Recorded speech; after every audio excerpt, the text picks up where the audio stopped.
Walrus and the Carpenter by Caroll. The sun was shining on the sea, shining with all his might. He did his very best to make the billows smooth and bright. And this was odd, because it was the middle of the night. The moon was shining sulkily, because she thought the sun had got no business to be there after the day was done. "It's very rude of him," she said, "to come and spoil the fun."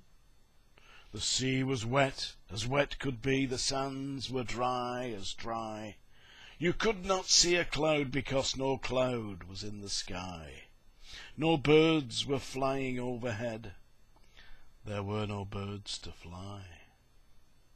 The Walrus and the Carpenter were walking close at hand. They wept like anything to see such quantities of sand. "If this were only cleared away," they said, "it would be grand. If 7 maids with 7 mops swept it for half a year, do you suppose," the Walrus said, "that they could get it clear?" "I doubt it," said the Carpenter, and shed a bitter tear. "Oh, oysters, come and walk with us," the Walrus did beseech. "A pleasant walk, a pleasant talk, along the briny beach. We cannot do with more than 4 to give a hand to each." The eldest oyster looked at him, but never a word he said. The eldest oyster winked his eye and shook his heavy head, meaning to say he did not choose to leave the oyster bed.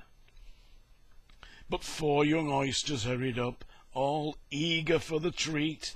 Their coats were brushed, their faces washed, their shoes were clean and neat, and this was odd because, you know, they hadn't any feet. 4 other oysters followed them, and yet another 4. Thick and fast they came at last, and more and more and more, hopping through the frothy waves and scrambling to the shore.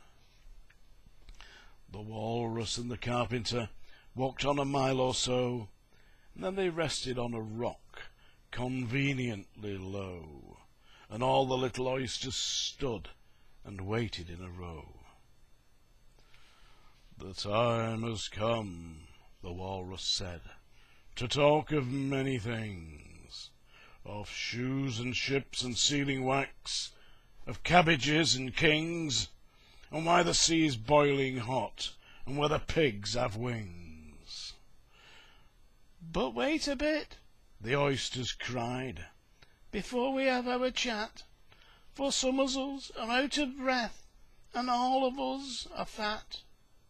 "No hurry," said the Carpenter. They thanked him much for that. "A loaf of bread," the Walrus said, "is what we chiefly need. Pepper and vinegar besides are very good indeed. Now if you're ready, oysters dear, we can begin to feed." "But not on us," the oysters cried, turning a little blue. "After such kindness, that would be a dismal thing to do." "The night is fine," the Walrus said. "Do you admire the view?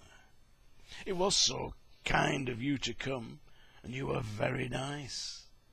The Carpenter said nothing but, "Cut us another slice. Wish you were not quite so deaf. I've had to ask you twice." "It seems a shame," the Walrus said, "to play them such a trick, after we brought them out so far and made them trot so quick."